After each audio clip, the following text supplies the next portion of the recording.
हरे कृष्णा, राधे राधे दोस्तों। आपका सभी का मेरे चैनल पर स्वागत है।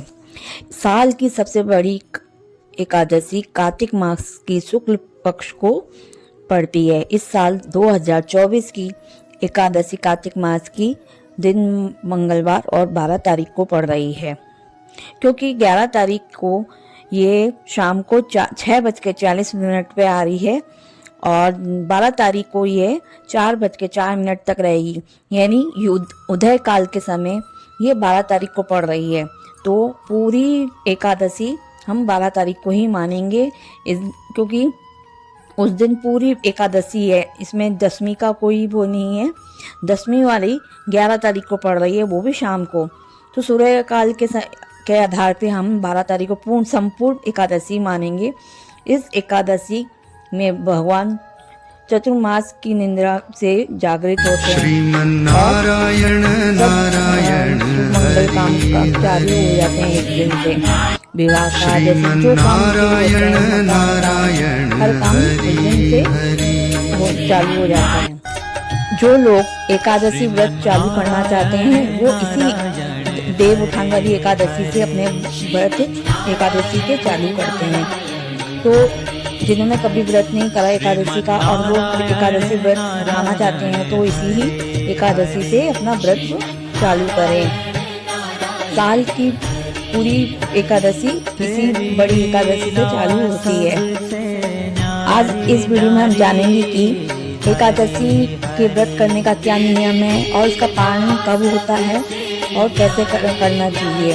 देखिए, 10वीं वाले दिन से ही यानी इस साल 11 तारीख को दिन सोमवार से ही सूर्योदय अस्त के बाद में हम भोजन नहीं करेंगे। अगर आपको भूख लग रही है तो आप फलाहार कर सकते हैं, लेकिन अन्न का सेवन सूर्य अस्त के बाद ना करें, क्योंकि जब आप एकादशी वाले दिन अन्न ग्रहण नहीं करते, यानी 12 तारीख को हम कोई अन्न ग्रहण नहीं करेंगे, हमें फलाहारी रूप लेना है। तो एक दिन पहले हम अन्न का त्याग करेंगे, तो सूर्यास्त के बाद हमें भोजन नहीं करना है। मन करे या भूख लग रही है तो फलाहार कर लें हमारा, ताकि क्योंकि खाने को अन्न को पचाने के लिए पूरा समय चाहिए होता है। इसलिए एकादशी वाले दिन हमारे शरीर में अन्न का एक भी दाना नहीं होना चाहिए।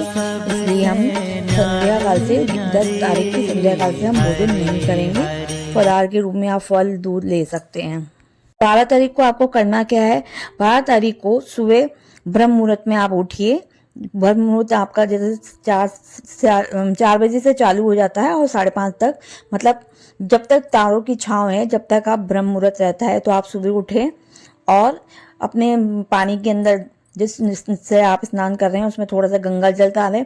गंगा जल डालने से ये होता है कि हम गंगा स्नान कर रहे हैं, किसी पवित्र सरोवर में ही स्नान कर रहे हैं। साथ ही साथ थोड़े से तिल और आंवले का पाउडर भी डाल के आप स्नान कर सकते हैं। इस दिन आप साबुन ना लगाएं, मुल्तानी मिट्टी या इससे स्नान करें।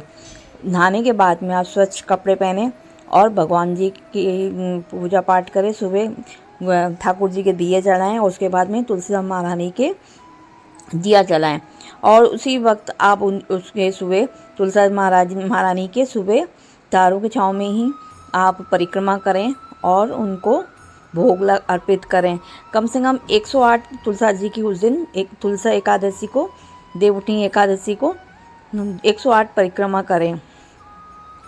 परिक्रमा करने के लिए आप जैसे मखाने, किशमिश, मूंगफली या टॉफ़ी किसी को भी ले सकते हैं, ताकि आप उसकी गिनती 108 की रख सकें।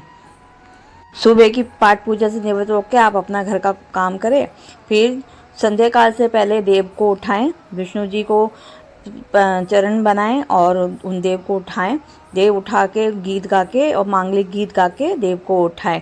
उसके बाद संध्या काल में तुलसा विवाह और शालिग्राम विवाह का आयोजन करें। इसके लिए आप तुलसा जी को एक चौकी पे विराजित करिए और शालिग्राम को दूसरी चौकी पे विराजित करिए। तुलसा जी को चुनरी उड़ाएं। उसके बाद में साज श्रृंगार का सम्मान अर्पित करें, जो 16 श्रृंगार होते हैं अर्पित करें और शालिग्राम जी को भी पीताम्बरी कपड़े पहनाएं। संध्या काल में तुलसा जी और शालिग्राम के विवाह का आयोजन करते हैं। इस बार 12 तारीख को 4:04 से द्वादशी लग रही है, तो 11 और द्वादशी की ही मिलन में ही तुलसी विवाह कराते हैं। कुछ लोग 13 तारीख को भी करवाएंगे प्रदोष का, तो हमें 12 तारीख को संपूर्ण 11 और द्वादशी का योग मिल रहा है, साथ ही प्रदोष का भी मिल रहा है। तो 12 तारीख तुलसी विवाह के लिए शुभ है। और बात रही कि तुलसी का विवाह का शुभ मुहूर्त क्या है, तो देखिए तुलसी विवाह के लिए शुभ मुहूर्त संध्या काल में 5:29 PM से 7:53 पर तुलसा शालिग्राम विवाह कराने का शुभ मुहूर्त है। इस वक्त आप तुलसा जी के और शालिग्राम जी का विवाह करेंगे तो सब सिद्धि रहेगा, क्योंकि सब सिद्धि योग भी बन रहा है, रवि योग भी बन रहा है। इसी टाइम पे आप तुलसा और शालिग्राम जी का विवाह कराएं। अगर आपके घर में शालिग्राम नहीं है तो आप ठाकुर जी के साथ लड्डू गोपाल के स्वरूप में या उनकी फोटो के साथ में तुलसा विवाह संपन्न करा सकते हैं। जैसे आपकी जैसी सुविधा हो आप वैसा है काम करें। विवाह कराने के टाइम पे आप 4 गन्नों का मंडप भी सजा सकते हैं। 4 कोनों पे गन्ने का मंडप लगाएं और उसके नीचे शालिग्राम और तुलसा जी की चौकी लगाएं और फिर 7 फेरे भगवान विष्णु का नाम लेते हुए 7 फेरे करवाएं। इस प्रकार आप घर में भगवान तुलसा जी और भगवान विष्णु का विवाह शालिग्राम रूप का विवाह करवा संपन्न करा सकते हैं। तुलसा विवाह कराने के बाद में और देव उठाने के बाद सब मांगलिक काम चालू हो जाते हैं, सबके शादी ब्याह चालू हो जाते हैं, शुभ काम हो जाते हैं, जैसे मकान का, दुकान का शुभ जो भी आप उद्यापन भी काम भी इस दिन से कर सकते हैं। देखिए तुलसा विवाह ये जरूरी नहीं है कि आप इस द्वादशी या 11 पे कराएं, पूनों तक कभी भी करा सकते हैं। अगर आप महीने से हो गए हो तो आप इस वक्त विवाह नहीं करा पाएंगे, तो पूनों तक आपके पास में टाइम होता है कि आप उस दिन भी तुलसा विवाह करा सकते हैं।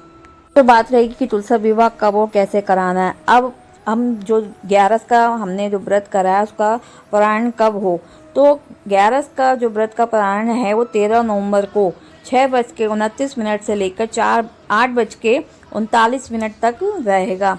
यानी आप 13 नवंबर को आप अपना व्रत का पारायण कर सकते हैं। सबसे पहले भगवान को भोजन चावल बना के या सीधा निकाल के मंदिर भेजें, उसके बाद ही आप अन्न ग्रहण करें।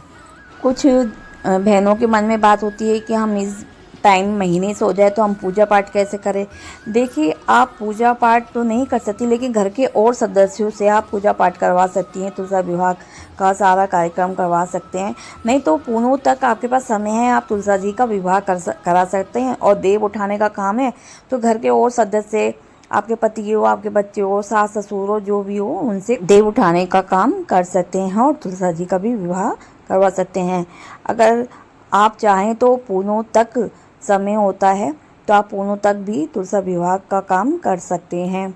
और उस दिन जो कार्तिक नहाए होते हैं तो वो भी पूनों को ही अपना व्रत का उद्यापन करें। इस वीडियो में आपको कोई भी जानकारी अच्छी लगी हो तो प्लीज़ वीडियो को लाइक, सब्सक्राइब और बेल आइकन को क्लिक करना ना भूलें। धन्यवाद।